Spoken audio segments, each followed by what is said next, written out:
Arrêtez de vous marier parce que vous voulez faire plaisir à quelqu'un, vous voulez faire plaisir à la famille, vous voulez faire envier vos amis et tout et tout. Arrêtez. Aujourd'hui, je vais plus m'attarder sur la dot. Il y a beaucoup de personnes aujourd'hui, beaucoup de familles aujourd'hui qui ont négligé les étapes de la dot. Ok? Quand je parle des étapes de la dot, je parle sur le plan spirituel. Je ne parle pas sur le plan physique. Parce que sur le plan physique, les étapes sont toujours respectées. Ok? Du moins par certaines personnes. Mais sur le plan spirituel, les étapes de la dot ne sont pas respectées. Voilà pourquoi aujourd'hui nous rencontrons des couples que après avoir fait le toqué porte, la dot ne suit pas. Il n'y a pas de dot, il n'y a pas de mariage civil. Ou alors même après avoir fait tout cela, il n'y a pas d'enfant. Le mari devient subitement fauché. La femme ne parvient pas à faire d'enfant et j'en passe. Tout simplement parce que ce mariage n'a pas été vérifié de façon spirituelle. Je vous ai toujours dit que dans cette vie, tout ce que vous faites physiquement, faites-le aussi spirituellement. Il y a des couples, lorsqu'ils veulent se marier, ils partent à l'hôpital regarder s'ils sont compatibles, s'ils peuvent faire des enfants, s'il n'y aura pas de maladies et tout et tout. Mais ils oublient de le faire également de façon spirituelle. Vous pouvez aller à l'hôpital, vous faites des examens, vous voyez que tout est normal. Vous pouvez bien faire des enfants. Mais spirituellement, vous ne pouvez pas faire des enfants. Ok? Spirituellement, vous ne pouvez pas faire des enfants. Et j'ai toujours dit, tout ce qui arrive physiquement, ok, ce sont des choses qui se sont déjà passées dans le monde spirituel, qui se matérialisent et deviennent physiques. Tout ce que vous voyez de physique, ce sont des choses que la spiritualité a permis que ce soit physique. Donc ça s'est réalisé d'abord de façon spirituelle avant de se matérialiser de façon physique. C'est-à-dire quoi? Lorsque vous partez à l'hôpital, vérifiez si vous êtes compatible. Le médecin va vous dire oui, vous êtes compatible et tout et tout et tout.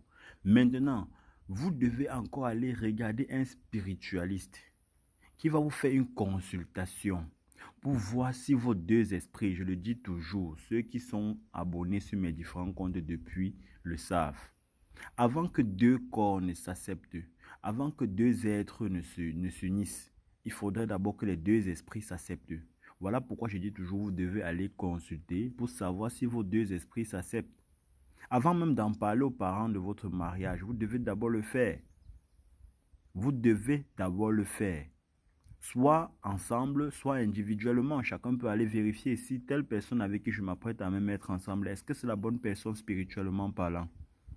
Physiquement, vous pouvez voir que ça va, mais spirituellement, ça ne va pas. Une fois que vous allez vous unir, il y aura toujours des disputes, il y aura toujours des problèmes à tout moment. Après, vous allez chuter, après, les choses ne vont pas marcher, vous allez commencer à accuser les gens. Oh, on m'a fait telle chose, oh, c'est la jalousie, oh, c'est monté, oh, c'est descendu. Tout simplement parce que vous n'avez pas pris des précautions dès la base. Et ceux qui se sont déjà mariés sans avoir pris des précautions, sachez que vous pouvez toujours vous rattraper. Si vous êtes marié, que vous constatez tous les symptômes que je suis en train de dire, il y a des problèmes et tout, sachez que vous pouvez vous rattraper, il y a des rituels à faire pour écarter tout cela. Mais ceux qui ne l'ont pas encore fait, faites-le. N'allez pas seulement à l'hôpital vérifier si vous pouvez faire des enfants. Allez aussi vérifier spirituellement si vos deux esprits s'acceptent. Pour éviter le toqué porte après, il n'y a plus rien. Ou bien éviter qu'après le mariage, vous ne pouvez plus faire d'enfants. Le mari commence à perdre son boulot. La femme ne peut plus accoucher. Il y a des maladies. Ici, il y a même les enfants. Les enfants, ils font que tomber malades. Pour éviter tout cela, consultez, faites des consultations spirituelles. La consultation doit être comme un check-up, comme on dit à l'hôpital. Chaque année, vous faites une consultation pour vérifier votre santé spirituelle. C'est très important. Tout comme vous vérifiez votre santé physique, vérifiez également votre santé spirituelle. D'accord? C'est très important. Avant, lorsqu'une fille venait dire à sa mère, maman, il y a mon ami que tu connais là qui veut déjà faire les choses comme il se doit. Il veut m'épouser. La maman, elle sait bien que vous êtes ensemble depuis. Mais lorsque tu vas lui dire ça, elle sera surprise. Et je pensais que vous étiez juste les amis. Je ne savais pas que ça devait arriver jusqu'à ce niveau. Ok, j'ai compris, je vais vous faire signe.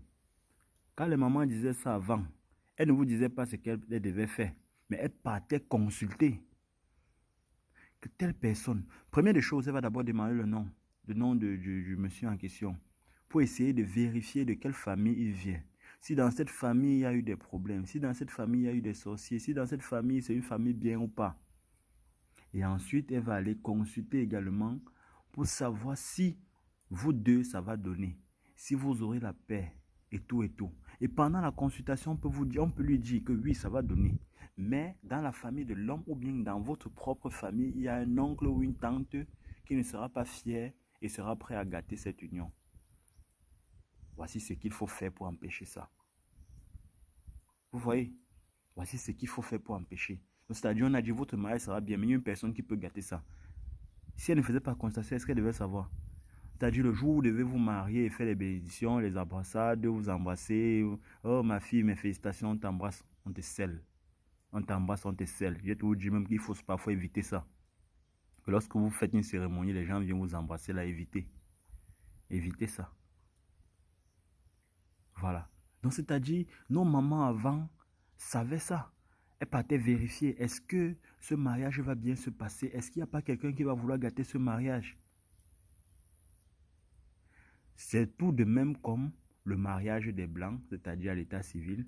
Généralement, le maire se lève et dit, est-ce qu'il y a quelqu'un qui a quelque chose à dire par rapport à ce mariage?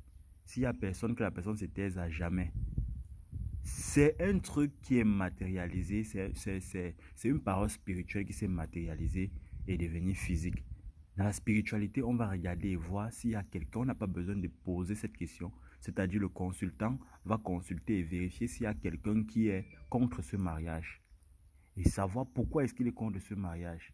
Si c'est pour une bonne cause, on va annuler le mariage. Mais si c'est pour son intérêt personnel, on va l'anéantir, on va le bloquer pour qu'il ne puisse pas agir négativement dans votre mariage. Faites très attention. Vérifiez toujours. Moi, je dis toujours, que ce soit sur le plan du mariage, que ce soit sur le plan professionnel, fixez-vous des bases, fixez-vous des garde-fous. Protégez-vous. Vérifiez si tout ira, si c'est bon ce que vous êtes en train de faire. Si c'est bon, oui, protégez maintenant ce que vous êtes en train de faire. Que ce soit le mariage, que ce soit un business que vous voulez lancer, faites des consultations pour savoir si ce business que vous allez lancer va marcher. Si oui, ça va marcher, il faut protéger dans ce business. Ok? Je vais m'arrêter à ce niveau. S'il y a des questions, comme j'ai dit, posez des questions. Avec vos questions, je peux faire des nouvelles vidéos. D'accord? Comme j'ai fait avec beaucoup d'autres personnes. Si vous avez un sujet que vous aimez que j'en parle, posez la question dans la vidéo, dans les commentaires. Et avec votre réponse, je vais vous sortir une vidéo. D'accord? Et n'oubliez pas d'intégrer le groupe WhatsApp. Je vais mettre le lien dans la description ou bien dans le commentaire. Voilà, donc vérifiez, vous allez voir un lien quelque part qui va vous diriger vers le groupe WhatsApp. Dans le groupe WhatsApp, je donne des enseignements. Toute la semaine, de lundi à vendredi, on partage des astuces, ok, naturelles ou bien spirituelles, ok. Maintenant, le vendredi, le samedi à dimanche, on parle de spiritualité. J'enseigne la spiritualité. Si les gens ont des questions à poser, si au cours de la semaine, vous avez fait des recherches par rapport à la spiritualité et qu'il y a des points que vous n'avez pas compris, c'est le samedi et dimanche que vous pouvez poser vos questions dans le groupe et je vais vous répondre. D'accord? Donc, mes amis, soyez spirituels. Sachez que toute chose qui arrive de façon physique, c'est d'abord spirituel. Ok? C'est d'abord spirituel avant de se matérialiser et devenir physique. Ok? Si vous avez même une maladie, vous avez mal au pied, sachez que ça a d'abord été spirituel avant de se matérialiser de façon physique. Ok? Voilà, au TEP.